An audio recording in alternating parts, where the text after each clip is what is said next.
Hola, bienvenidos a su podcast Conexión de Ideas.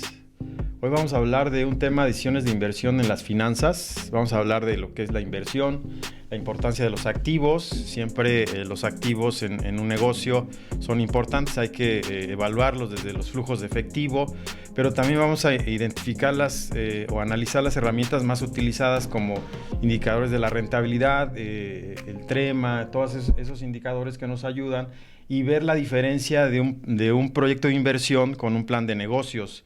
Igual en las finanzas corporativas siempre vamos a identificar lo que es la inversión, el financiamiento y los dividendos. Y me acompaña Fernando Álvarez Ganem, un gran amigo desde hace un rato. Fernando, me da mucho gusto que estés aquí en este espacio.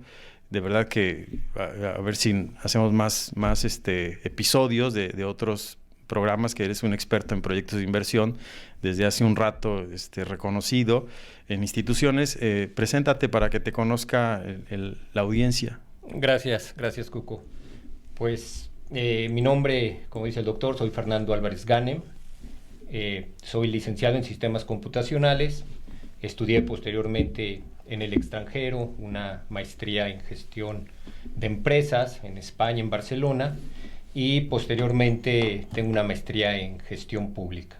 Y como bien dices, tengo ya mucha experiencia en la evaluación de proyectos de inversión, que es un tema que llevo aproximadamente ya unos 25 años, Muchos en años. los cuales me he enfocado a la evaluación de proyectos. Sí, fíjate ahí lo interesante, lo que pienso, cómo has impactado en proyectos, tanto en el sector público, o sea, digo, con tu granito de arena o como le podamos llamar, ¿no? Con un análisis o alguna aportación, cómo has impactado ya sea en el sector gubernamental o ya sea en el sector privado o en las mismas, en las clases, ¿no? Con los alumnos. Sí, pues a través de estos 20 años que te digo de estar involucrado en temas de proyectos de inversión, pues sí ha sido muy satisfactorio el ver que ya sea en cursos, en asesorías privadas o en cuestión de gobierno, porque me he desarrollado también durante varios años en la administración pública. En la administración pública, pues como todas las metodologías aplicadas para la evaluación de proyectos de inversión, no todas, no podemos hablar que el 100% de todos los proyectos que se intentan hacer o que se tratan de hacer, pues llegan a buen fin, que es ya lo que todos buscamos, ya es la ejecución y la puesta en marcha o la operación en la realidad. Claro. Pero sí un alto porcentaje de todos esos proyectos he tenido la experiencia de verlos puestos en marcha y en operación, ¿no? Después de haber trabajado con ellos, y sí es muy satisfactorio. Ya Sí. sea desde el punto de vista de alumnos que he asesorado o empresarios que he asesorado en la evaluación de proyectos, en el análisis, en la definición de un proyecto de inversión, pues sí llegan a buen puerto, ¿no? Bien, sí me acuerdo incluso, fíjate, yo me acuerdo, dices 20 años y es un rato, es el tiempo. Por ahí hay alguien que dice que no existe el tiempo, pero pues sí tiene. Yo lo que veo que el tiempo te da experiencias, Sí, y entre claro. más experiencias te haces más creativo. Eso es lo interesante, ¿no? De esto. Pero me acuerdo que cuando yo te conocí en un diplomado en finanzas, en una institución, en una autónoma, ¿no? Y desde ahí a mí me llamó la atención la parte financiera. O sea, yo estaba en el área de contabilidad y de ahí brinqué a la parte financiera y me llamó tanto la atención que me involucré en las finanzas. O sea, las finanzas para mí es una parte elemental, y lo veo tanto a nivel negocios, a nivel empresas, a nivel gubernamental. Es un elemento importante. Siempre van a estar las finanzas. Lo digo también si son empresas no lucrativas. México, que tiene en su ley del impuesto a la renta, tiene el título 2, que es personas morales con fines no lucrativos, sí, asociaciones civiles, sociedades civiles donatarias. Siempre lo digo, también hay fuente de financiamiento, también requieren dinero para moverse y requiere también evaluar proyectos. Claro. Sí. ¿Cuál sería la diferencia explicarle, cómo le explicarías cuál es la diferencia de un proyecto de inversión con un plan de negocios? Pues mira, a mí primero me gustaría comentarte qué es un proyecto de inversión. ¿O qué es un proyecto de inversión? Sí, vamos y luego vamos a esa diferencia. Un proyecto de inversión, hay que entenderlo, que es un plan. Si nosotros nos enfocamos desde el punto de vista de la administración, un proyecto es un plan. Es algo que no existe, que tú lo vas a definir en un papel, y un plan no es más que una serie de actividades que tú tienes que hacer en cierto orden para llegar a algún objetivo. Okay. Entonces, eso es un proyecto. Un proyecto de inversión sería ese plan, que estamos hablando de él, al cual tú le vas a dedicar recursos monetarios y recursos de otro tipo. Sí, los recursos financieros, tecnológicos, humanos, etcétera, ¿no? Que al final sí. están, al final se cuantifican y es dinero, ¿no? Es recurso que pone la empresa. Así es. Con el objetivo de alcanzar una meta, es decir, producir un bien o producir un servicio. Pero aquí viene lo interesante de un proyecto de inversión, que tú esperas obtener de esa inversión que tú hiciste una rentabilidad. Claro, ese es el retorno, ¿no? Es el retorno. Le pones dinero, si hablamos en el sector privado. Correcto. Porque si vamos al sector público, ahí hay una diferencia, ¿no? Sí. De hecho, en las definiciones te dicen en las definiciones de proyecto de inversión obtener un beneficio. Porque aquí lo que tú dices es bien importante. El beneficio para un proyecto de inversión privado, ese beneficio, si es una rentabilidad, que es un excedente sobre el dinero que tú estás empleando para llevarlo a cabo. Claro. Tú quieres tener una rentabilidad, un excedente adicional. ¿De cuánto? Pues eso tú lo defines como inversor. O sea, haz de cuenta, yo quiero ponerle 10 millones de pesos a un proyecto, pues, ¿qué elijo? Voy a hacer un negocio, tengo que hacer todo ese análisis, esa evaluación, o lo mando a una inversión segura de CETES, o lo mando a un portafolio de inversión donde voy a tener menos riesgo, vamos a decir. Claro. Entonces, ahí tenemos que hacer un análisis, ¿no? Exactamente. Entonces, tú quieres una rentabilidad, ¿no? Partiendo de lo que tú acabas de decir, ciertamente. A mayor riesgo, mayor rentabilidad. Si yo lo meto al banco, pues obviamente voy a tener una rentabilidad menor porque el riesgo es menor tener mi dinero en el banco. Si yo lo quiero invertir en un negocio, pues le voy a exigir mayor rentabilidad por el mayor riesgo que tiene de probabilidad de éxito o no éxito. Entonces, ese beneficio en un proyecto de inversión es una rentabilidad. En los proyectos sociales o gubernamentales, vamos a enfocar los gubernamentales, sí. El beneficio no se cuantifica en la rentabilidad que tú vas a obtener como un ingreso o una rentabilidad sobre el dinero, sino más bien ese beneficio es del tipo de satisfacer las necesidades a quien está enfocado el proyecto.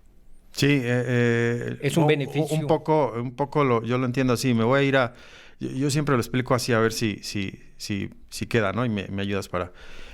lo veo, si vamos a una empresa privada, vamos a hacer una comparación de un estado de resultados. Un estado de resultados significa una confrontación de sus ingresos contra sus costos y gastos y a ver al final qué utilidad o qué remanente hay, ¿no? Si hablamos de una empresa privada, pues esperamos que haya utilidades, ¿sí? Exacto, que los ingresos sean mayores que los costos. Que los costos y que tenga utilidades para que tenga unos dividendos los socios y exista un reparto de utilidades. Hablamos de un estado de resultados porque después vamos a analizar el flujo efectivo, ¿no?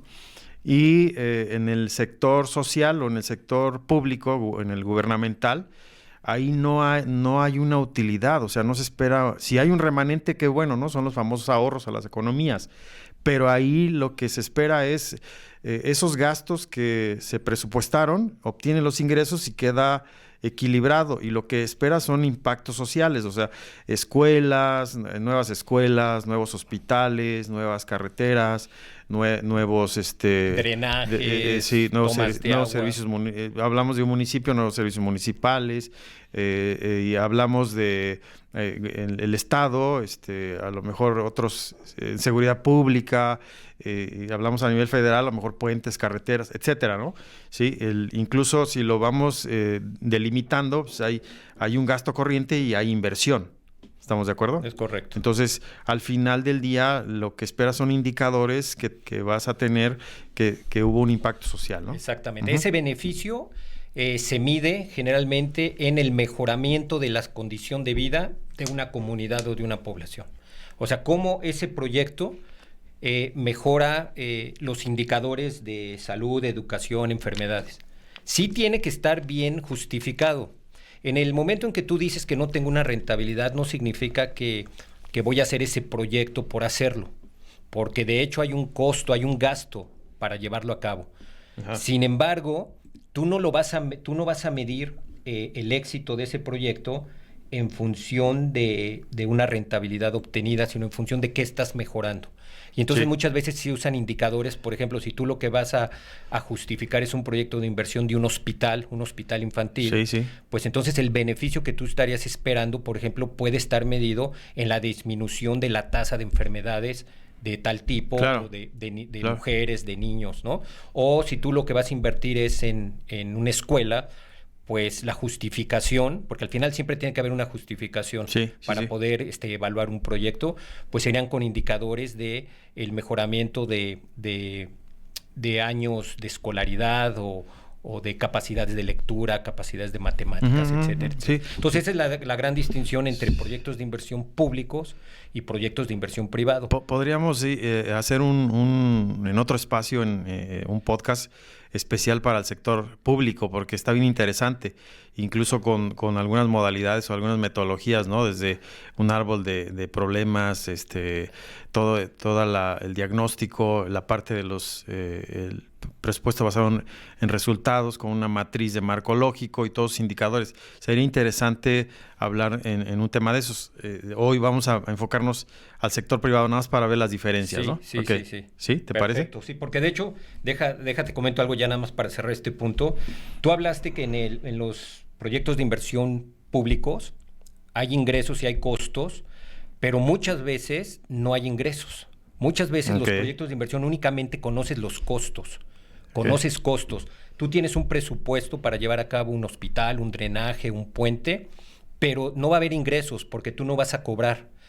Tú no vas a cobrar no hay una caseta de cuota, por ejemplo, para el paso de los vehículos, o sea, no va a haber ingresos. Entonces, únicamente tienes costos. Entonces, el enfoque de la evaluación de proyectos de inversión públicos es desde un punto de vista que se le conoce costo-eficiencia. No es una evaluación costo-beneficio, donde yo tengo ingresos y gastos, y los ingresos obviamente tendrán que ser mayores que los costos, y esta diferencia tendrá que ser de una rentabilidad que tú hayas estimado, que sea muy conveniente para poderlo llevar a cabo. En los públicos muchas veces nada más tienes costos. Entonces, toda la metodología, como tú bien dices, hay toda una metodología diferente para poder presentar estos proyectos públicos, porque realmente estos proyectos públicos, ¿a quién se los presentas? Se los presentas a gobiernos, al gobierno federal, para que te asigna recursos federales para poderlo llevar a cabo. Sí, exacto. Y entonces imagínate tú el gobierno federal. Para las auditorías también en un futuro, ¿no? Para el manejo de los recursos, la transparencia. Los libros blancos. Todo eso, ¿no? Sí. Y entonces, la misma cuenta pública, ¿no? Y entonces existe toda una metodología que la Secretaría de Hacienda ha definido a través de un fideicomiso que pertenece a la Secretaría de Hacienda, que es el CEPEP, que te marca toda la metodología de cómo debes de presentar estos proyectos públicos para poder bajar recursos, pero podríamos hablar en otro... En un espacio, sí. Es interesante lo que estás diciendo para que se vea la diferencia. Ahorita lo que también sería bueno puntualizar es el plan de negocios, la diferencia versus el proyecto de inversión. Porque el plan de negocios tiene varios elementos, está bien interesante e incluso también da para otra charla. Ahorita vamos a puntualizar en el proyecto de inversión. ¿Vamos bien? Sí, perfecto. Okay. Entonces, igual, no sé si podamos ya definir o explicar esa diferencia del proyecto de inversión con el plan de negocios. Ok, perfecto. Mira,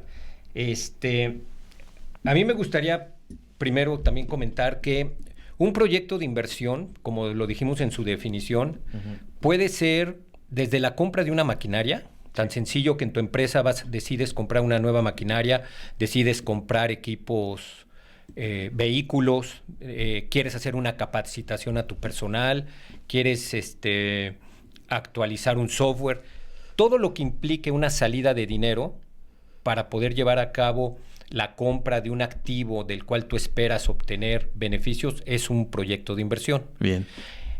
Puede ser desde la compra de un equipo, sí. pero puede ser un proyecto de inversión la creación de una nueva empresa o un nuevo negocio. O una sucursal, la expansión. O abrir una sucursal o mover la planta a otra ciudad. Entonces, el rango de proyecto de inversión es muy, muy, muy amplio. Lo que yo te podría decir el plan de negocios, es que el plan de negocios es una herramienta, como su nombre lo dice, de planeación, que es muy útil en la evaluación de proyectos cuando estos son de nueva creación. Si tú vas a comprar un equipo o vas a comprar vehículos, pues no es necesario hacer un plan de negocios. No, sí, estoy de acuerdo. Estoy de acuerdo porque ahí haces la corrida financiera, como le llamamos en el medio. Es un poco tradicional eso de la corrida financiera. Eres contador, ¿verdad? Pero no, es que así incluso los arquitectos, los ingenieros, todos los que le llaman la corrida financiera, ¿no? Es un poco tradicional, pero se entiende que es como el flujo de efectivo, los estados el estado de resultado, todos los estados pro forma, ¿no? Y nos sirve, o sea, tú ahí lo único que harías es una corrida financiera donde vas a comprar el activo fijo, vamos a pensar una maquinaria o unas unidades revoledoras para una empresa que tira concreto premezclado, ¿no? Vamos a pensar, compras las unidades revoledoras, pues tienes que hacer la corrida financiera, dónde va a impactar, incluso el reemplazo de los antiguos. Y si los vas a dar de baja, si hay un valor de rescate o de recuperación, sí queda claro eso de recuperación, ¿no? Cuando hablamos de recuperación es el activo al final de su periodo tiene un valor que todavía puedes recuperar, ¿no? Sí. Ya se depreció totalmente y puedes recuperarlo. Entonces... un valor de rescate. Un valor de rescate también se le llama, ¿no? Es como, lo vamos a decir en estos términos para que quede como claro, ¿no? Es como... Tengo un auto, ya lo terminé de usar y al final lo vendo y todavía recupero un poco de dinero. Aunque los autos van con el famoso libro ¿no? ¿Cómo se llama el libro? El libro azul. El libro azul, ¿no? Sí. También puede ser por ahí. Pero, bueno, retomando, es hacer la corrida financiera y revisar puntualmente dónde van esas inversiones con sus depreciaciones, todo, y ver qué flujos te va a generar. Claro. Porque la idea o la intención de un reemplazo de este tipo de maquinaria es porque vas a cubrir más ingresos, más producción, etcétera, ¿no? ¿Sí voy bien? Sí. Lo que tú dices, cuando vamos a evaluar un proyecto de la compra de un equipo, por ejemplo, en este caso, que va a ser el reemplazo, ahí la metodología que tú usas es lo que se llama flujos de efectivo incrementales. Uh-huh. Es decir, tú tienes que analizar la situación proyectada, que es la nueva máquina, contra la situación real.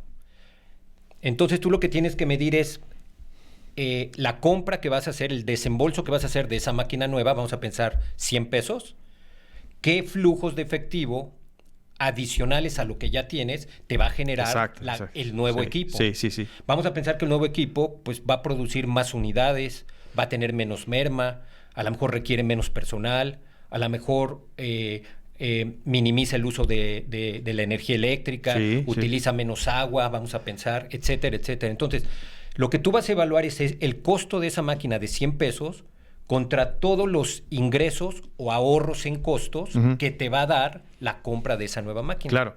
Y entonces tú ahí evalúas si lo que te cuesta 100 te va a redituar en mayores beneficios contra esos 100, en ahorros o en ingresos adicionales. Por eso se le llama la metodología de flujos de efectivo incremental, sí.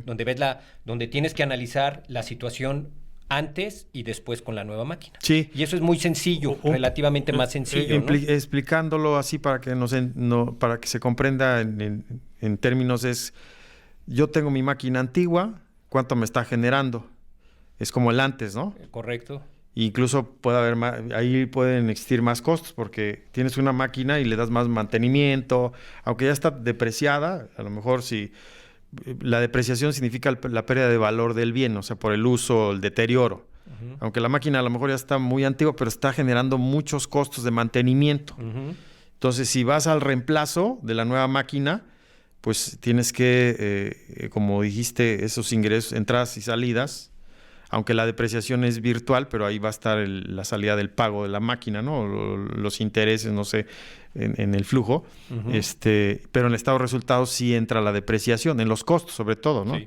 En los costos de producción sí es va por ahí, ¿no? Entonces, la diferencia un antes y un después, ¿no? ¿Qué tanto me va a generar de flujo? Y qué tanto, incluso ahí puedes jugar con la inversión, ¿no? Decir, estos son mis flujos generados, pongo la inversión y en qué tiempo retorna y me generó más. Tienes mucha información ahí, variables de más ventas, más rendimiento, más flujo, menos costos e incluso el retorno de la inversión en tanto tiempo, ¿no? Y eso lo comparas contra la inversión inicial, que sería el costo de la máquina. Ajá. Y entonces ahí está la decisión. ¿Continúo con la máquina que tenía anteriormente o me conviene comprar una nueva? Y entonces esa es una evaluación de un proyecto de inversión, que si quieres después hablaremos ya de cuando yo proyecto esos flujos de efectivo o ahorros, cómo me los tengo que traer para comparar. Claro. Porque hay un concepto que seguramente lo conoces y hablaremos de él, que es el valor del dinero en el tiempo. Exacto. Y hablaremos ya después. Vamos más adelante. Más adelante. Sí. Pero te hablaba también, y retomamos lo que es el plan de negocio, ¿no? Pero hay proyectos de inversión que es crear una nueva empresa de la nada, llevar a cabo un nuevo negocio, que esto es muy, muy actual, porque cada vez las personas, los jóvenes quieren ser emprendedores. Cada vez buscan más el no tener un jefe y poner su propio negocio. Creo que todo el mundo aspiramos en algún momento de nuestra vida a poner un negocio propio, sí. o tuvimos la intención, ¿no? Fíjate, ahí hay algo interesante. Me gusta esto que estás mencionando porque son los paradigmas. Yo así digo, los pensamientos, cómo nos formamos. Antes te decían, estudia para que encuentres un buen trabajo. Ese era el paradigma, ¿no? Y permanece en él a lo largo de tu vida, ¿no? Jubílate. Y permanece en él, jubílate. Sí. Y luego la jubilación, andas ahí luchando por una jubilación de que ni siquiera llega a un 100%, y igual, y si no hay ahorros, terminas jubilado y andas trabajando, andas buscando otro trabajo para complementar o para tener una vida, digamos, al nivel que estabas acostumbrado, ¿no? O con excedentes. Entonces, ese tipo de pensamientos ya no están funcionando, y no sé si ya no van a funcionar, ¿sí? Porque creo que están con todas las tecnologías, con todos los cambios, el empleo, voy a hablar del capitalismo aquí, todo el mercado está haciendo todo un reemplazo, y creo que lo que está buscando las empresas es gente más que sean creativos, que traigan ese talento o esa innovación, que generen y igual y les pagan hasta un poco más, o quedan como el famoso outsourcing, que también para México hay una regulación importante ahí del outsourcing o de las empresas que prestan el servicio. Pero el empleo ya no está así como antes, ¿no? Ya no podemos tener esa mentalidad. Entonces, bien lo dijiste con los chicos. Antes nosotros, yo creo que a ti te pasó, nos preparaban en ese sentido. Nos decían, estudia, incluso hasta sé un buen estudiante. No sé si te acuerdas, sí, ¿no? Sí. Que por ahí he visto algunos memes donde dicen, a ver dónde está el güey que sacaba las calificaciones más altas. ¿Es millonario o no es millonario, sí, no? Sí. Y hacen una confrontación de otros cuates que ya otros, incluso reconocidos ya multimillonarios, que ni siquiera acabaron la universidad o la acabaron nada más como básica. Pero no eran sobresalientes. Pero son multimillonarios. Sí eran sobresalientes, pero en la parte de negocios, ¿no? Claro. Voy a decir, el empresario mexicano millonario de las telecomunicaciones, de todos los negocios que tiene alrededor, empezó en las ventas desde pequeño, o sea, empezó a tener esa fortaleza o esas habilidades de ventas, ¿sí? Uh-huh. Entonces, es la creatividad, la innovación, son otros esquemas que lo estás diciendo muy bien en el asunto de que sí, lo que requieren los alumnos o los chicos en las universidades son habilidades, son incluso la actitud y este tipo de herramientas para que generen, o sea, ¿sí me explicó? Sí, Aparte, sí. Detrás de eso está o sea, yo estoy hablando de eso porque un poco de la psicología, ¿no? Es la mentalidad o la psicología, incluso ese paradigma es lo que de repente no lo encontramos en las universidades, ¿no? Me acuerdo de la vaca sagrada. ¿Te acuerdas de las vacas sagradas? ¿Sabes qué es una vaca sagrada? No, ¿qué es una vaca sagrada? Es una vaca sagrada. Ya, a ver si no nos recuerdan, ¿no?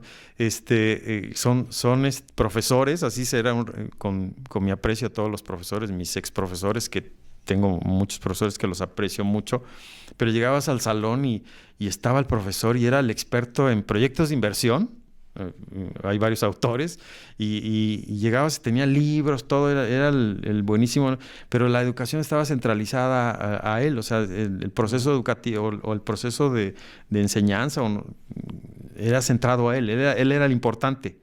¿Sí me explicó? Uh-huh. O sea, los alumnos, él lo que decía era como la toma de decisión, o lo que él decía conceptual, o incluso había profesores, yo recuerdo el memorizar los conceptos. No sé si te pasó a ti en esos esquemas de educación. Sí, claro. Eso se rompe en estos nuevos esquemas. ¿De qué te sirve de memoria un concepto en un examen si lo que importa es el saber hacer? ¿Me explicó? El saber hacer. Sí. El saber ser, el saber convivir, ¿no? En lo que estoy como relacionando un poco esto. Entonces, la vaca sagrada era ese gran profesor que, mis respetos, eso sí, Uh-huh. pero ya todo ese esquema cambia.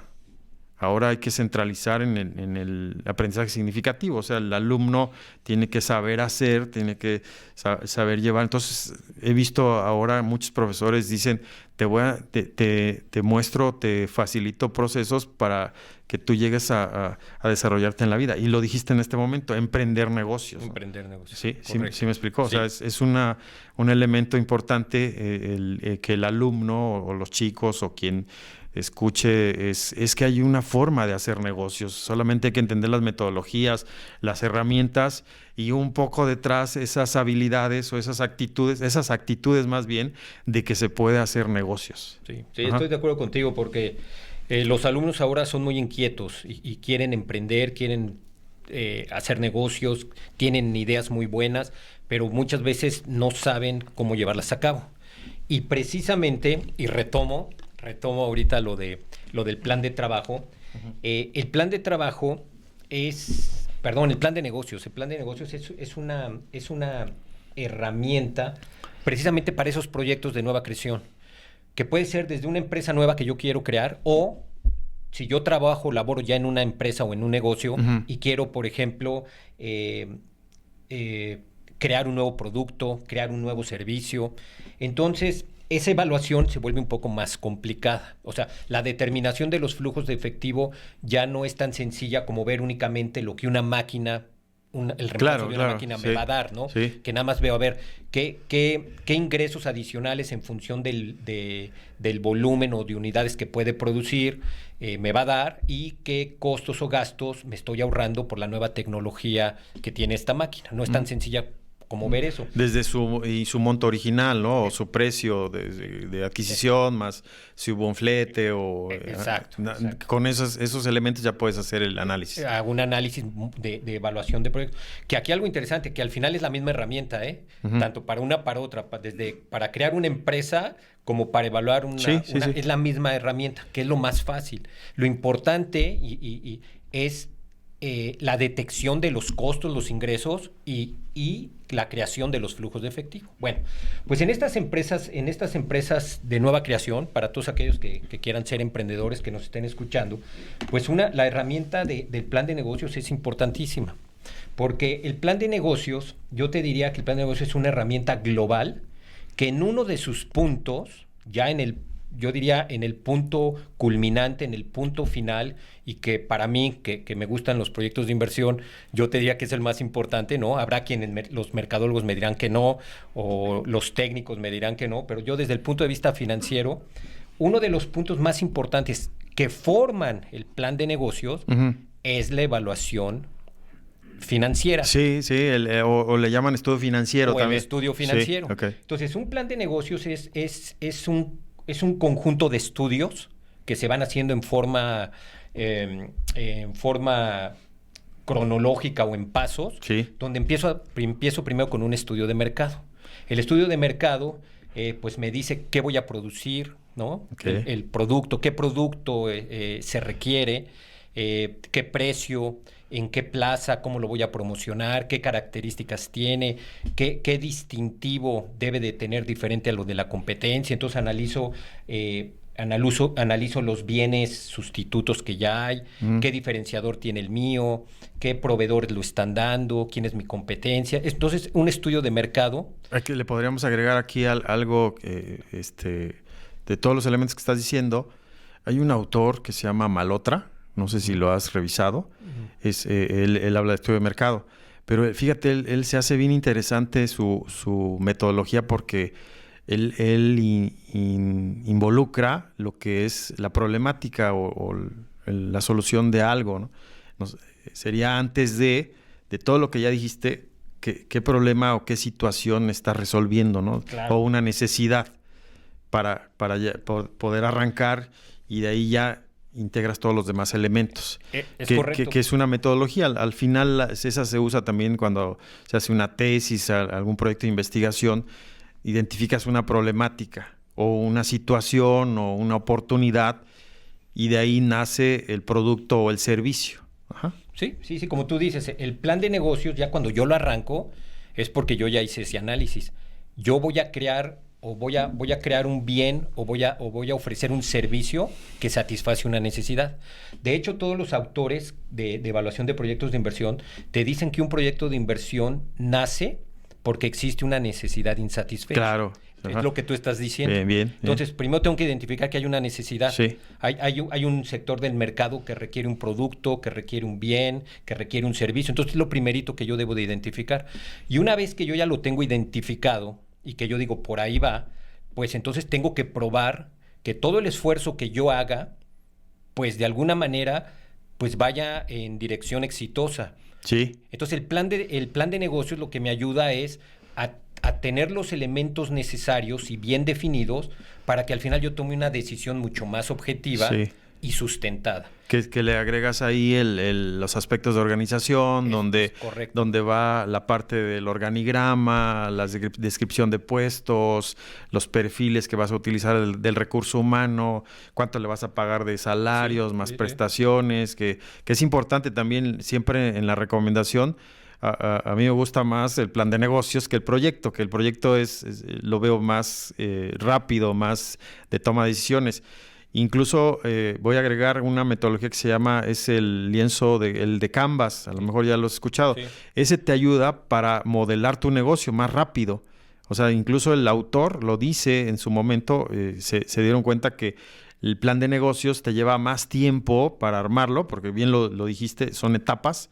Te puede llevar en una incubadora, si hablamos de una incubadora o si lo hace el emprendedor por su cuenta o en la misma universidad, si la universidad tiene un centro de negocio, una incubadora, pues se vive un proceso, ¿no? Desde la preincubación, toda la parte del estudio de mercado, los aspectos de organización que te decía y la parte de aspectos de producción o de operaciones, la parte de el estudio financiero y aspectos legales y fiscales, ¿no? Para dar de alta el proyecto. Pero algo interesante, de repente el empresario le pone los sueldos y no le pone las prestaciones o el pago del IMSS y todo eso, y viene el problema porque ya sus costos se inflan o piensa que el trabajador le vas a pagar 100 pesos nominal y ya, pero y el IMSS y todo lo demás y todas esas prestaciones, ¿no? Fíjate que eso que comentas es muy interesante porque nosotros que nos dedicamos a asesorar y a revisar las metodologías,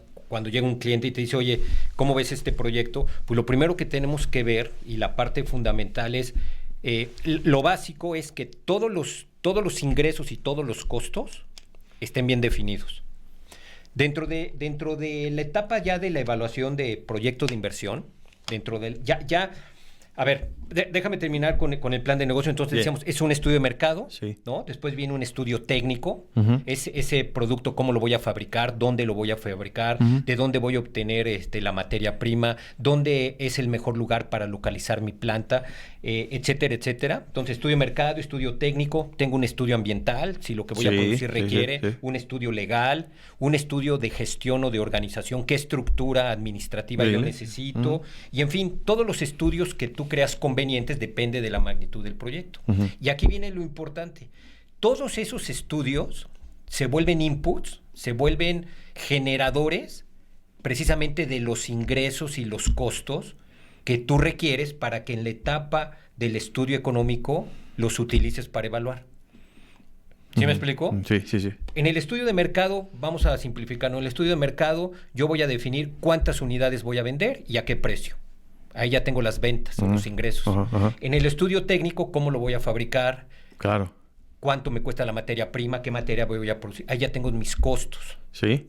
¿No? Mis costos de materia prima, de mano de obra. En el estudio de gestión, pues ya tengo la estructura de salarios, las áreas, staff, más prestaciones. salarios, prestaciones. Hay que poner todas las prestaciones del IMSS, todo lo que voy a pagar, porque en función de esos estudios yo voy a ir obteniendo información. Obtengo ingresos y voy a obtener todos los gastos que yo requiero para llevar ese proyecto. El costo social se le llama seguridad social. Para México, Instituto Mexicano de Seguro Social, pero en otros países probablemente le llamen de otra forma al instituto, pero es el costo social, ¿no?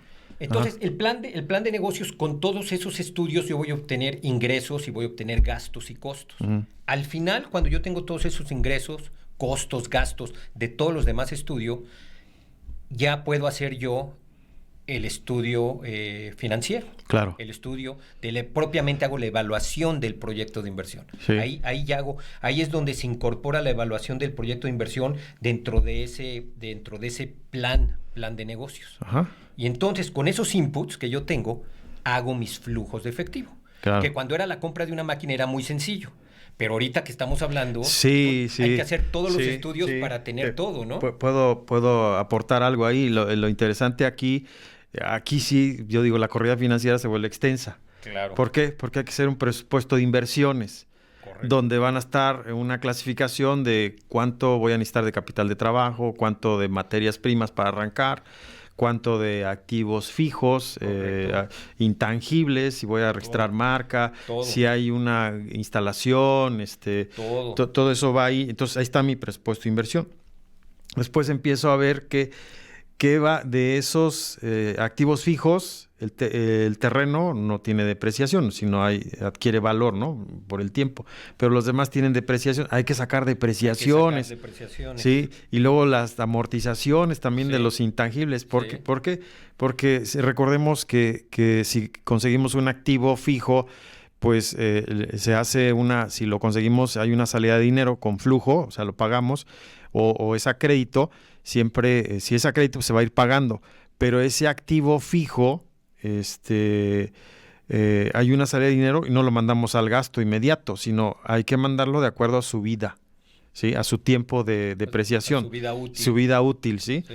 Ahí hay algunos métodos para depreciar. En materia fiscal, aquí en México, pues se siguen las tasas de depreciación de la ley del impuesto a la renta. Sin embargo, para efectos de toma de decisiones financieras hay otros métodos. Por ejemplo, si compras un camión, podrías llevártelo a hacer un estudio de cuántos kilómetros te va a recorrer en su vida. Y puedes llevar el costo unitario sobre los kilómetros. O una máquina de producción, ¿cuántas unidades te va a producir? ¿Me explico? Ese es otro método.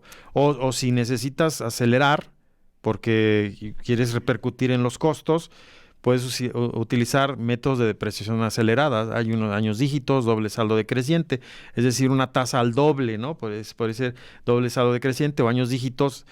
Haces una división donde tú empiezas a depreciar más alto y luego deprecias menos, ¿no? Pero al final acotas la vida del bien y eso te ayuda en los costos. Eso depende, porque los costos siempre va a ser como usuarios de la información o como empresarios, lo que necesitamos es ver en qué momento recuperar la inversión. El costo de eso ya va implícito, o sea, del activo fijo va implícito en el costo y lo tienes que recuperar. Hay gastos que a lo mejor no se recuperan, pero la mayoría lo que intentas como empresario es repercutirlo en el precio, darle un margen de utilidad y un precio de venta para recuperar. ¿Voy bien? Sí. Y por eso, por ejemplo, en el estudio de mercado, uno de los objetivos del estudio de mercado es fijar el precio. ¿No? Como hablamos, precio y volumen. Entonces, al final, tú en el estudio económico financiero, tú ya tienes todos esos ingresos y gastos. ¿De acuerdo? De en cuánto lo voy a vender y cuántas unidades proyecto vender y todos los costos y gastos que me implica el producir ese bien o el servicio. Muy bien. Y luego ahí viene otro concepto y ya entramos, si quieres, un poco más a la metodología. Dale, tú vas fluyendo aquí. Acuérdate que es una charla para los que nos escuchan y es una plática y es este espacio, este podcast es la idea de que pues algunos conceptos malos que son auditivos, ¿no? Claro. En el aprendizaje hay auditivos, visuales, todas esas técnicas que se utilizan en educación, que también ahí estaría padre buscar un espacio y hablar de esas técnicas de aprendizaje o estrategias de aprendizaje. Okay. Pero dale tú. Entonces, ahí ya viene ahora algo que se llama el horizonte de evaluación. Por ejemplo, cuando yo compro una máquina o un vehículo, que nos vamos al ejemplo que pusimos como lo más sencillo para evaluar, pues el horizonte de evaluación te lo da la vida útil de la máquina. Okay. Esta maquinaria tiene una vida útil de 2 años, 3 años. Okay. Entonces, yo lo que voy a evaluar es lo que me cuesta ese vehículo o esa máquina contra los flujos de efectivo, ya vimos ingresos o ahorros en gastos, que me va a dar durante su vida útil, esos 2 años o 3 años. Si compro un vehículo o una computadora, pues está definida su vida útil, ¿no? 2 años, 3 años, 5 años. Cuando es un negocio nuevo, pues ahí viene ya la experiencia del evaluador del proyecto de inversión. No es lo mismo poner un negocio de una comida rápida, ¿no? O de un autolavado, donde tú quieres recuperar tu inversión a lo mejor en el primer año. Si yo te digo, vamos a poner un negocio de comida rápida, y yo te digo que vamos a recuperar la inversión en 8 años, pues no te va a ser atractivo. No. Sin embargo, sí queda claro. Si yo te digo, oye, el negocio es comprar una casa o vamos a hacer un edificio donde vamos a rentar oficinas, pues yo no esperaría recuperar mi inversión en 1 año. Claro. Y a lo mejor la tengo que recuperar en 2, 3, 4, 5 años. Sí. Entonces, es función del evaluador de proyectos de inversión definir un horizonte de evaluación. Que también el inversionista tiene que estar de acuerdo, Claro. Porque es lo que decía, el costo-beneficio, Claro. o el costo de oportunidad, ¿no? Claro. ¿Dónde pones tu dinero? Yo como te decía hace un rato un ejemplo, ¿no? Tengo 10 millones de pesos, pues me dices, vamos a abrir una de comida rápida, igual y expandimos y voy a pensar, y nos vamos a China a vender el taco mexicano, no sé, o tacos acorazados, como tacos acorazados son aquí en Cuernavaca, ¿no? Estamos en Cuernavaca, ubicados en este momento. Entonces, imagínate hacer una franquicia de tacos acorazados, pues entonces puede ser viable y va a ser muy rápido y le pongo los 10 millones, ¿no? Claro. No sé si... Sí. Y aquí depende del perfil el perfil del inversionista. Habrá quien te diga que 2 años es mucho para esperar recuperar su inversión y habrá quien te dice que 2 años está bien. Y habrá quien te diga que si el proyecto te va a dar una rentabilidad del 10%, habrá quien te diga, oye, perfecto, y la acepto, y habrá quien te diga, no, es muy poquito, yo quiero el 20%. Claro. Entonces, cuando yo ya defino el horizonte de evaluación, aquí viene el trabajo difícil, y por eso la evaluación de proyectos de inversión, en el caso, por ejemplo, diría mejor complejo, ¿no? De nuevos negocios, complejo. Trabajo complejo, ¿no? ¿Qué dije yo? Difícil. Complejo. Sí, es que difícil. Sí, complejo. La complejidad, ¿no? O más análisis. Es que también dependiendo del proyecto, pues hay que hacerlo multidisciplinario, ¿no? O sea, si yo quisiera, a mí me traen un negocio para yo hacer todo el plan de negocio, pues difícilmente podría yo hacer todo.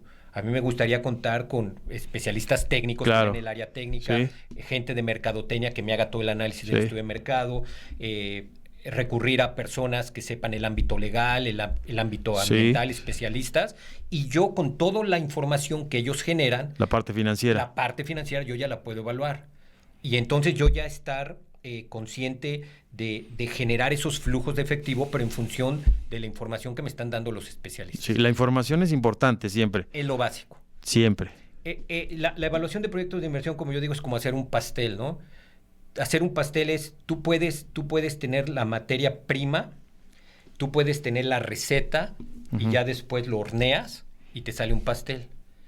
Pero el pastel puede estar bueno o malo en función de los insumos que tú utilices. Oye, es que seguí la receta perfectamente como venía en el manual, pero no usé los ingredientes en la calidad que deberían de ser. Claro. Entonces eso mi referente es la materia prima para hacer el pastel, es la identificación de los ingresos y gastos. Claro. Si tú no le dedicas tiempo a la identificación de tus ingresos y gastos que va a generar el proyecto durante su vida útil, puedes seguir la receta, que es la aplicación de las herramientas, para obtener un resultado y decir me conviene o no me conviene, que es el pastel, pero no está sustentado porque en la materia prima no tienes todos los elementos para hacerlo.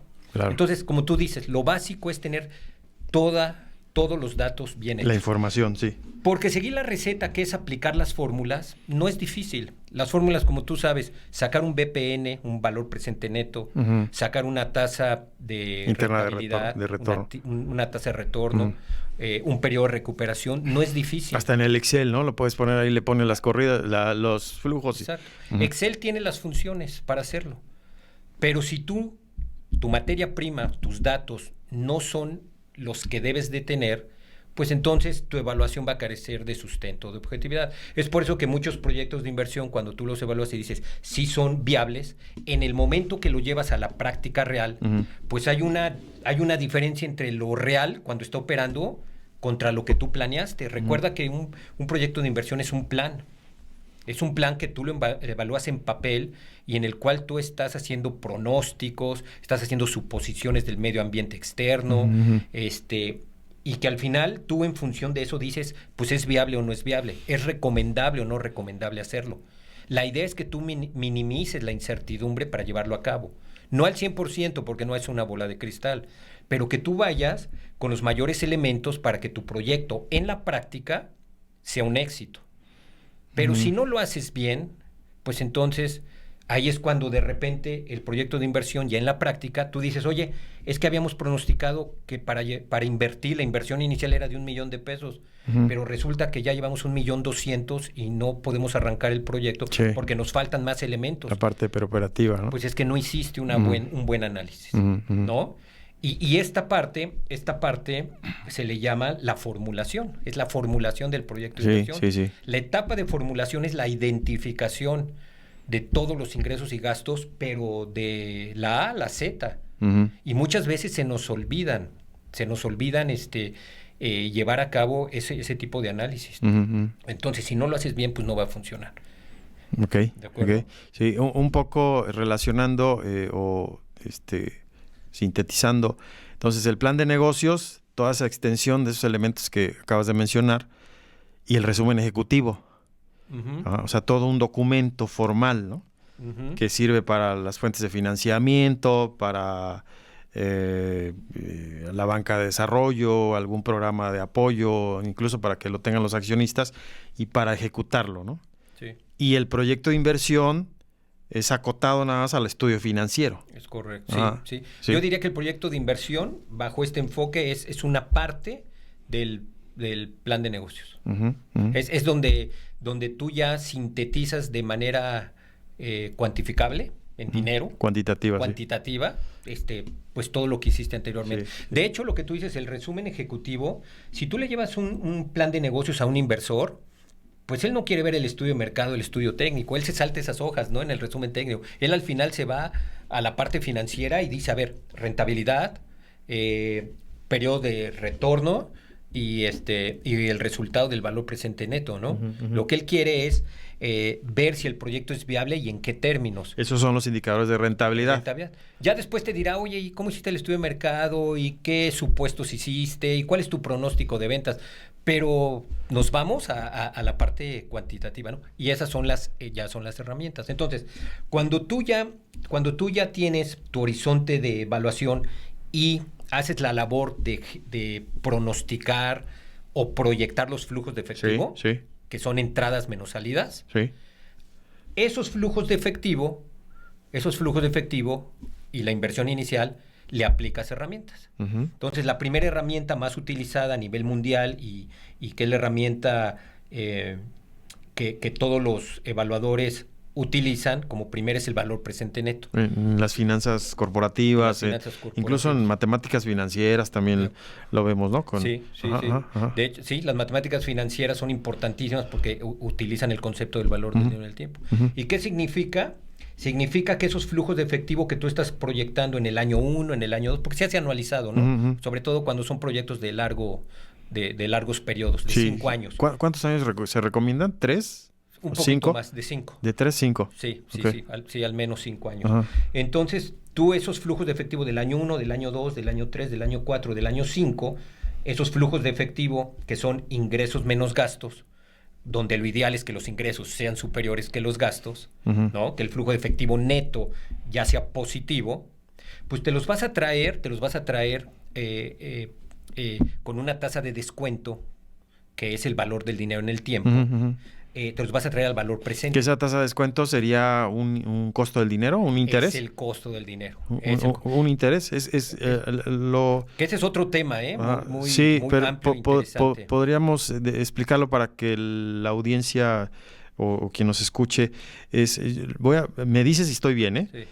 Es como, si voy con el mismo ejemplo, mis 10 millones de pesos, si yo los pongo en CETES, a lo mejor me da el 5% anual, ¿no? Y está seguro ahí el dinero. ¿Estamos bien? Sí. Ahora, si lo llevo a un negocio, vamos a pensar en comida rápida, voy a poner los 10 millones de pesos, pero yo en el lado de este lado me dan 5%. Y seguro. Seguro. Entonces yo esperaría que aquí me diera un 12 o un 15%. Correcto. Ese sería el costo, digamos, de dinero, o es la tasa de descuento que le llaman. Es la tasa de descuento o el costo de dinero que tú, inversor, utilizarías para evaluar el proyecto para que te sea atractivo. Que también podría ser, la recomendación es que en ese sentido buscaran una tasa de un crédito o una tasa de un préstamo de una institución financiera. Puede ser una referencia también, ¿no? Decir, es como si yo consiguiera el dinero en alguna institución financiera, esos 10 millones, ¿cuánto me costaría conseguirlo?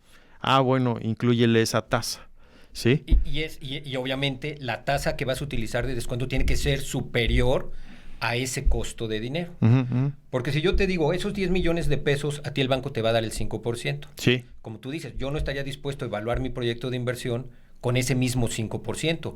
Yo le exigiría al proyecto una tasa mayor. Claro. Ese 5, que es mi tasa sin riesgo, sí, más un premio por el riesgo que yo voy a asumir. Y eso tú lo fijas. ¿Y ahí está la inflación ya? ¿O le agrego la inflación también? Puedes poner ya la inflación. Entonces se llamaría trema, ¿no? La tasa de rendimiento mínima alcanzada, ¿no? Exactamente. Sí, esa es la trema. Esa es la trema. Y cada empresa o cada inversor tiene su propia trema. Por ejemplo, si ahorita le dijéramos a Carlos Slim si quiere invertir en mi proyecto, él me va a decir, sí, pero yo quiero una trema, no sé, del 50%. O sea, él tiene un abanico de posibilidades. Pero es muy alto, 50, ¿no? Pero yo digo, es que él no le interesaría proyectos con tremas muy bajas. Debe tener ya los indicadores en la mente, ¿no? Y las empresas así lo tienen también. Hay empresas que dicen, oye, yo no voy a llevar a cabo este proyecto si no tengo una trema, una tasa de descuento mínima. Yo voy a evaluar mis proyectos con el 20, con el 15. Claro. Y habrá empresas, o yo, Fernando Álvarez, si a mí ahorita alguien me dice, oye, Fernando, ¿le quieres entrar a este proyecto y te voy a dar? A mí el banco me da el 5, pues si me da el 7, para mí ya va a ser atractivo, Fernando Álvarez, ¿no? Sí. Pero pues a lo mejor para una empresa no va a querer el 7, ¿no? Ellos van a querer mucho más. Sí. Entonces, esa trema que tú bien dices, tasa de rendimiento mínimo aceptable, pues la fija cada inversor o cada empresa. Y esa es la tasa de descuento con la cual tú, aplicando una fórmula de matemáticas financieras, esos flujos de efectivo netos los vas a traer actualizados, eso se le llama actualizarlos al año cero. ¿Para qué? Para que esos flujos de efectivo positivos, en el momento en que los traes tú al año cero, con esa tasa se hacen más pequeños. Pero tú garantizarías que sean lo suficientemente altos para absorber o que sean mayores que la inversión inicial que tú sí. Cuando esos flujos de efectivo a la tasa de rendimiento, a esa trema, ajustados a esa trema, sean mayores que tu inversión inicial, en ese momento el BPN es positivo y la metodología te diría que es un buen proyecto de inversión. Claro. Se acepta. Se acepta a esa tasa. Porque vamos a pensar que eso yo lo hice al 10.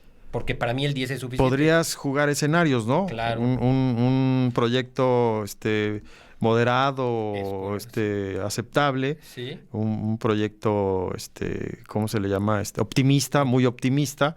Y uno pesimista, ¿no? Sí. Algo así, ¿no? Va en ese sentido. Sí. Porque, por ejemplo, ese 10% que para mí es suficiente, tú ese mismo proyecto lo evalúas al 20, porque tú le exiges un 20 de rentabilidad, y para ti puede ser que el BPN sea negativo y no sea recomendable hacerlo. Entonces, a lo que podríamos concluir es que no hay proyectos malos. Sí. Todo está en función de con qué trema lo estés evaluando. Con qué trema y lo que dijiste, que tenga toda la información Y lo más importante, el estudio de mercado. Y todavía me voy atrás todavía. Todavía puedo ir más atrás, ¿eh? La parte de la situación que estás solucionando, la problemática que estás resolviendo, o la necesidad que estás satisfaciendo. Exacto. Desde ahí va el éxito, ¿no? Son variables. Sí. Y luego todavía voy atrás, la psicología del emprendedor, o sea, sus paradigmas. ¿Qué tanto es positivo? ¿Qué tanto tiene de pensamiento estratégico? De hecho, en las incubadoras lo que hacen es una evaluación, un test, ¿se le llama? Test, como una evaluación de sus habilidades del emprendedor antes, en la preincubación. Hay una metodología por ahí, o hay metodologías para ver si eres emprendedor, porque el emprendedor, pues, no nada más es para emprender negocios, ¿no? Sino un emprendedor también puede ser alguien que emprenda un proyecto social u otras cosas, o que ¿no? quiera mejorar que algo quiera mejorar, o que en su misma empresa que dirige o se enfoca a otras cosas. Desde ahí viene la palabra emprendedor, ¿no? Entonces se evalúan esas habilidades, esas capacidades y habilidades, y desde ahí nacen. Entonces, ¿cómo se va enlazando, no? Sí. Todas estas cosas que estamos hablando, bien interesantes. Yo siempre voy a la parte cualitativa porque digo, esa parte intangible, ¿no? Porque podemos hablar de metodologías muy buenas, pero detrás esa parte intangible, incluso algunos autores de finanzas personales hablan de la innovación, la creatividad y la inteligencia emocional. ¿Sí me explicó? Sí. Las tecnologías, ¿no? Y le puedes agregar. Entonces, que tienen que ver con el son elementos que bien lo dijiste. Es que me gustó lo que dijiste. Es que lo importante es la trema, pero hay otras variables también, claro, en los proyectos. Y algo que tú hablaste también en otro podcast de planeación estratégica, cómo está el contexto mundial o nacional. Ajá, el entorno. El entorno, ajá, ¿no? Ajá. Porque el proyecto puede ser viable económicamente en todos sus elementos: valor presente neto, tasa interna de retorno, periodo de recuperación. Pero es el momento adecuado, la situación económica, social, legal, política, que tú hablaste en un podcast, es el adecuado para llevar a cabo ahorita el proyecto. Sí. Entonces, también, yéndonos más atrás, si bien lleva un proceso cuantitativo, que es toda esta metodología, también debe de ir acompañado de esto que tú hablas, de esas variables cualitativas. Sí. ¿Cómo percibo yo el entorno? Si va a ser un negocio local o regional o nacional, o este proyecto es internacional, ¿cómo está el contexto en el mundo, en mi región, en mi país? Es que hace un ratito hablaste de la temporalidad o el tiempo. Imagínate en momentos de incertidumbre, no sé, alguna situación política o alguna situación de sanidad. Hablaste de 3 años, 5 años. Sí. ¿Cómo se mueve ahí? ¿Qué decisiones tomas, ¿no? Tú tienes un proyecto, ya arrancaste el negocio, ni siquiera ha regresado tu inversión, y de repente pues viene un momento de incertidumbre donde a lo mejor hay un problema de sanidad o una cuestión de política en el país o algo económico, y que te impacta en tu negocio, ¿sí? O en la empresa. ¿Qué haces en ese momento, no? ¿Sí? ¿Cómo tomas decisiones? Tienes que mover todo.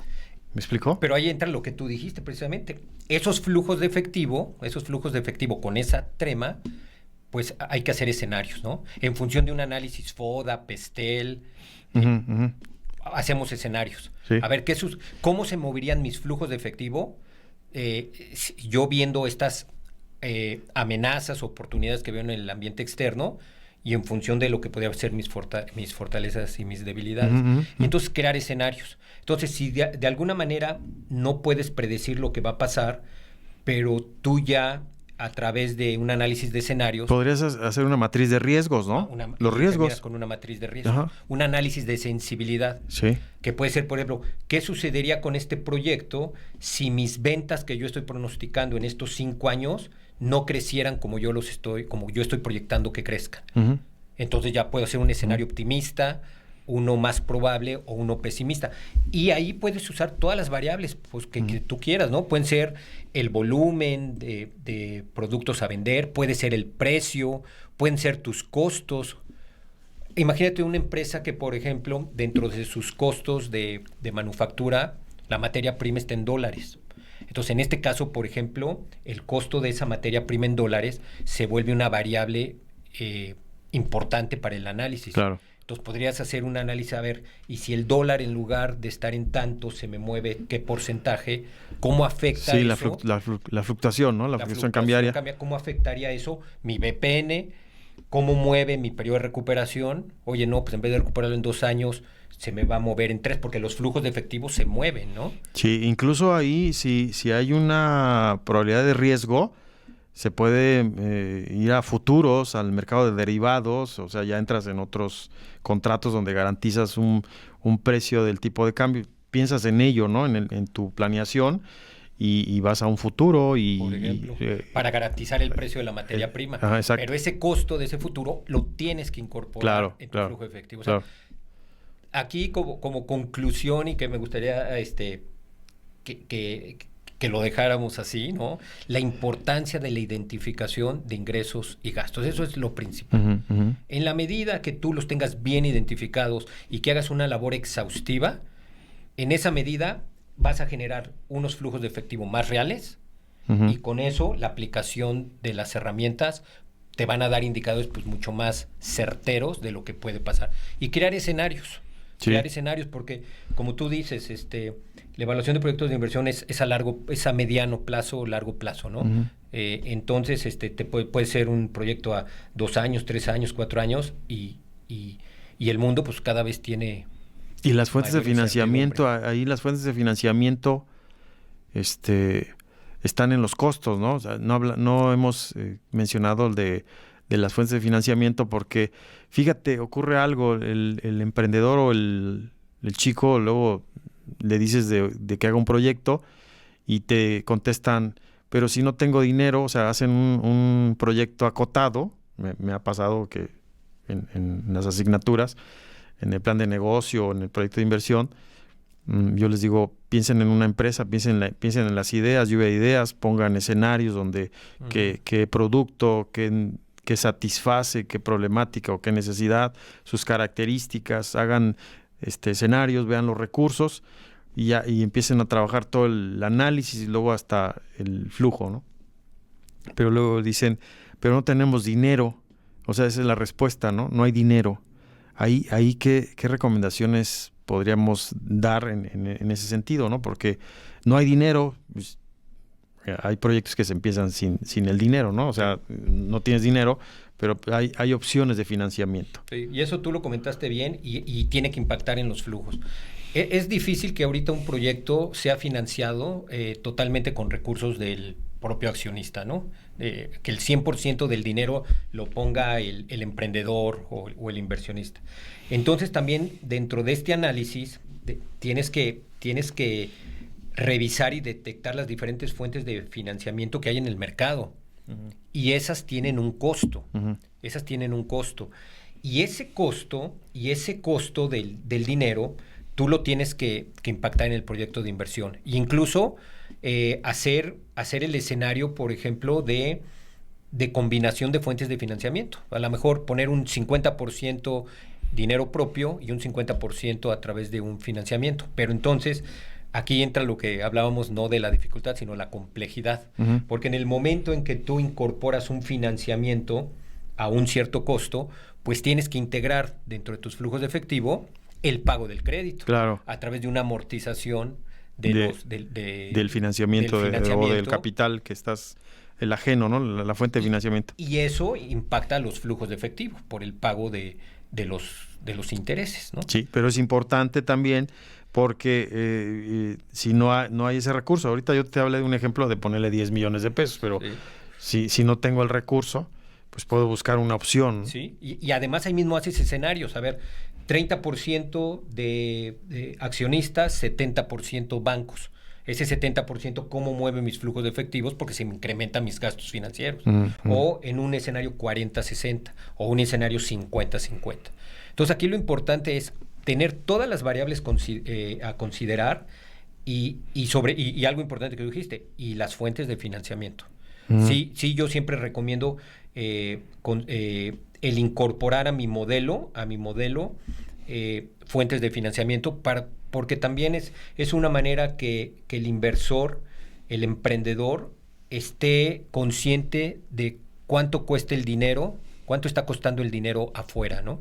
Cuánto está costando el dinero afuera. Ujú. Y en función de lo que me cueste el dinero ajeno, más lo que yo quiero de mi propia inversión como Claro, accionista, claro. es donde fijamos el tema. Sí, porque las fuentes de financiamiento, al final de una empresa privada, pues son la aportación de los socios, el capital y lo que consigas en un crédito, ya sea en una institución financiera comercial o en banca de desarrollo. Esas serían las fuentes de financiamiento. Hay que ver el costo ahí. Es donde vendría el famoso WACC. costo promedio ponderado, Costo el promedio WACC, ponderado. el WACC, ¿no? Exactamente. Sí. Porque tú sabes que el costo de los accionistas es más caro, ¿no? Ujú. El costo de los accionistas pues es más caro, ellos quieren más rentabilidad sobre su dinero. Entonces, hay una mezcla de financiamiento propio con fuentes externas, vamos a llamarle bancos. Sí. Precisamente la herramienta que tú hablas, el costo de capital promedio ponderado, Ajá. que en inglés es el WACC, vendría siendo esa herramienta la utilizada para calcular esa tasa de descuento. Claro, ya no sería la trema, ya no sería el crédito lo que te cuesta de un crédito de un banco, sino ya iríamos a una metodología más Claro, avanzada, sí, donde involucras el costo de los socios más el de bancos, Claro. más el financiamiento, más el impuesto, ¿no? Sí. La tasa del impuesto. Porque esto es bien importante, pues en función de esa trema que tú pongas, Ujú. es la viabilidad o no del proyecto. Entonces muchas veces se preguntan, oye, ok, ya tengo mis flujos de efectivo y todo, pero ¿a qué tasa de descuento lo traigo? Entonces muchos se lo inventan, pues ponle, ¿cuánto está el banco? En 5. Pues ponle el doble, 10. Pero ¿por qué no 15? ¿Por qué no 8? Entonces Sí. el WACC precisamente es una metodología mucho más objetiva que te permite, Más rigurosa. más rigurosa, Ajá. que te permite calcularlo, pero con un sustento. Porque cuando a ti te presentan un proyecto de inversión, como yo te decía, el accionista lo primero que va a ver va a ser los indicadores de rentabilidad y la pregunta que te va a hacer, ¿y a qué tasa de descuento trajiste tus flujos de efectivo? Claro, claro. Y entonces tú no le puedes decir, pues al doble de lo que cobran los bancos. O se me ocurrió el 7 porque los bancos dan el 5. Ujú, Pues ujú. no, tiene que haber una metodología rigurosa de un cálculo sustentado, fundamentado, Claro. que en este caso es el WACC. Sí. Que lo único que hace el WACC es el costo de los inversionistas, la ponderación o el porcentaje de esa inversión va a medir el porcentaje de esa inversión Sí, al sí. costo Ujú. más el porcentaje de la inversión de la otra fuente, que suman el 100%, y pondera el costo en medida del porcentaje que están aportando Claro, cada uno de ellos, claro. y ya sacas pues una trema, una tasa de descuento Una tasa de descuento, pero ya con todas esas variables, ¿no? con esas variables Ujú. que incorpora el costo de capital promedio ponderado. Ok, sí. Finalmente, dividendos, ya para ir cerrando esta charla, vamos a dividendos. Dividendos, lo toco por las finanzas corporativas, ¿no? Hablamos de metodologías o hablamos de este tema de decisiones en las inversiones, Sí. sobre todo en los negocios, y hablamos de una combinación de proyectos de inversión, el plan de negocios, pero los dividendos los dividendos son las utilidades, vamos a decirlo así, las utilidades que se llevan los socios. Ahí ¿qué recomiendas? ¿Cómo sería la distribución de esos dividendos? Pues aquí, y lo comentaste hace unos minutos. Cuando la empresa tiene utilidades, ahí Ujú. viene la pregunta importante. Ujú. ¿Qué hacemos con esas utilidades? ¿Se las regresamos vía dividendos a los accionistas como un premio Sí, por sí, sí. tener el dinero? ¿O las invertimos? Reinversión. O reinversión. Reinversión de utilidades. Entonces ahí tiene que ver una política fijado desde el más alto nivel, ¿no? Una política precisamente así se llama, una política de dividendos, que tiene que estar avalada por el El comité, el gobierno corporativo. por el gobierno corporativo. Estamos hablando de grandes empresas. De grandes Porque empresas. nuestras pymes, pues algunas, la decisión la toman entre si hablamos de una empresa familiar, papá e hijos, ¿no? Pero sí debería existir un comité interno, ¿no? Debería haber una reunión, debería haber esa cultura empresarial, ¿no? Vamos a ver los dividendos, vamos a ver cómo se va a dar esa reinversión de esas utilidades en esos pequeños negocios también, porque no lo hay, en mi experiencia de consultor, me he dado cuenta que las pymes no tienen esa cultura empresarial, sino le agarran ahí, sacan para dijiste hace un rato, los costos de los ingresos que llegan y hacen una repartición a alguien que ni siquiera está aportando a la empresa, ¿no? Sí, eso que es importante. En una empresa grande, pues ya está la política bien definida, está por un gobierno corporativo, ya te dice tal vez qué porcentaje se le regresa y en qué año ya hay una proyección a los accionistas y cuánto se tiene que reinvertir.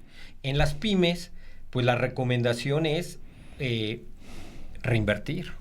Yo sí soy de los que piensan que el excedente en utilidades pues tiene que venir a reforzar la capacidad de competitividad o de competencia de una empresa en el medio entorno, sobre todo si eres una micro o pequeña empresa. Sí, claro. Reinvertirlo en equipo, en tecnología, en cuestiones que te hagan poder enfrentarte al medio ambiente tan competitivo y que te pueda garantizar permanecer en el mercado. En el mercado, ¿no? Sí. Malamente los empresarios pequeños aquí mexicanos lo que hacemos es llega el fin de año y las utilidades generalmente las sacamos, ¿no? Uh-huh. Las sacamos y lo vemos como el premio que yo tuve en este año por haber obtenido esas utilidades en mi negocio. Uh-huh. Sin embargo, nos falta mucha cultura de reinversión de utilidades. Sí. Por eso yo también, cuando hacemos estos proyectos de inversión, a pequeños negocios, fíjate lo que sucede. Dentro de los flujos de efectivo, por ejemplo, no se ponen sueldo. Cuando yo reviso, digo, oye, ¿y tu sueldo? Claro. No, pues es que yo soy el dueño. No, pues ¿Cuál es la mentalidad? Que al final todo lo que sobre va para mí, para la bolsa o para ellos, ¿no? Entonces, no, ahí está mal enfocado. Ponte un sueldo, evalúa un proyecto de inversión con tu sueldo para que veas realmente si va a ser negocio o no, y las utilidades que generes en el último, al final del ejercicio, reinviértelas en el negocio. Claro. Sí. Por eso tú ya te diste un sueldo. Ya estás trabajando, estás aportando, pero trabaja también, porque igual si le pones sueldos de padre, hijo, hermanos y todo, pues ya y estás castigando con los costos al proyecto. Pero ¿no? generalmente pasa al revés. O por ejemplo, oye, ¿y la renta del local? No, es que la renta del local es de mi papá y me lo presta. No. Estás enfocando mal la evaluación. Hay una inversión ahí, hay una depresión del mismo edificio. Yo lo que les digo es, oye, pero si este negocio tu papá no te presta el local, ¿no estarías teniendo un egreso, una salida por la renta del local? Claro. Sí, ponla. Sí. Son elementos importantes que van en el proyecto. Porque tú lo que quieres evaluar al final es si ese negocio genera los flujos de efectivo necesarios para que sea un buen negocio, ¿no? Ok. Al final tú lo quieres evaluar, entonces tiene que ser muy objetivo. Uh-huh. Y entonces mi recomendación sería que esa política de dividendos es ponte un sueldo, ponte un salario digno, suficiente con el que tú puedas vivir, pero respeta las utilidades del negocio y reinviértelas. Y ahí es donde entra la planeación estratégica y el presupuesto de capital, ¿no? Uh-huh. Uh-huh. Una decisión inteligente de qué voy a hacer con estos dividendos en inversiones productivas que me generen mayores ventas o mayores ingresos para que se cree un círculo virtuoso en la misma empresa. De riqueza y de flujos. Y de creación de valor. Okay. Creación de valor, de generación de valor. Bien, Fer, vamos cerrando esta charla, muy, muy buena, por cierto, un poco técnica para algunos que nos escuchan. Siempre tratamos de aterrizar los conceptos. Algunas cosas son muy técnicas, complejas, lo dijiste, incluso si hablamos de modelos ya, la TIR, por ejemplo, si hablamos del modelo matemático, pues no sé cómo lo explicaríamos de manera verbal, ¿no? O sea, que interviene, ¿no? Sí se puede, ¿no? El BPN también. Hay fórmulas matemáticas, las encuentras, puedes usar el Excel para hacer esas corridas financieras, pero lo importante, como haciendo recogiendo todas las ideas, es integrar todos los ingresos, todos los costos, todos los recursos que vas a utilizar, lo más real en el proyecto, armar tus flujos, encontrar tu trema, ver la decisión de la inversión, ver la parte de financiamiento, no te olvides, y la parte de dividendos. ¿Sí, sí estoy bien? Correcto. ¿Y quieres agregar algo más para ir cerrando? Pues Para los chicos, los que les gusta la parte los que les gustan los negocios, ¿no? Los que les gustan los negocios, que parece muy técnico, como tú dices, sí, realmente es un tema donde hay muchos conceptos técnicos, pero que no son difíciles de entender, y hay mucha bibliografía afuera de libros, muy buenos libros de diferentes autores, para que ellos puedan consultar toda esta información, sí. y sobre todo también pues que se asesoren, sobre todo en los primeros ejercicios que hagan, que se asesoren de personas con experiencia en estos temas para que los vayan guiando. Yo lo que me he encontrado también con muchos emprendedores que de repente minimizan un proceso de evaluación de proyectos de toda esta metodología y deciden poner el negocio, así sin mayores elementos. No hay un plan, no hay nada, o sea, como si te pusieras en el mar y vas a la deriva y a donde te caiga ahí la noche y a lo mejor... mi local, abro en un mes, pero no he hecho una labor de planeación bajo esta metodología, pues que es importante, porque lo que esto te permite es ir viendo con todo lo que te vas a enfrentar ya en la realidad. Entonces, yo lo que les recomiendo es no minimicen una metodología de evaluación de proyectos de inversión, no minimicen un plan de negocios. Se puede hacer tan complejo o tan sencillo como uno quiera, pero háganlo, porque es una etapa también de reflexión donde te cuestionas muchas cosas. Claro, es la experiencia, el aprendizaje. Correcto. Sí, tienes herramientas para tomar decisiones.